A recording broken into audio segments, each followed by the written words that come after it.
प्रशासनाला एकच विनंती आहे की जे आरोपी आहेत त्यांना कठोरात कठोर शिक्षा झालीच पाहिजे। हात दिली लेकीने आणि संख्या आणि लाखोने आज ही परिस्थिती झाली आहे।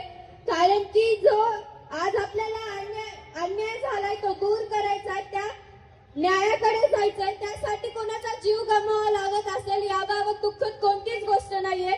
म्हणून मी प्रशासनाला एक विनंती करते की ज्याप्रमाणे माझ्या वडिलांची हत्या झाली अशीच हत्या दुसऱ्या कोणाची होऊ नये, त्यामुळे आरोपींनाही कठोरात कठोर शिक्षा झालीच पाहिजे। मी दोनच शब्दात तुम्हाला व्यक्त होणार आहे। पाठीमागं पोलीस प्रशासनातील सगळे लोक आहेत, इथं पण आहेत, त्यांना माझी एक विनंती आहे, हे जे घटनाक्रम झालाय सगळा, कालपर्यंत जे आरोपी अटक झाले त्या एका आरोपीवर 10, 15, 20, 25 गुन्हे, कुठलीच कारवाई त्यांच्यावर नाही घडली। त्यांना सगळं अभय झालं, अभय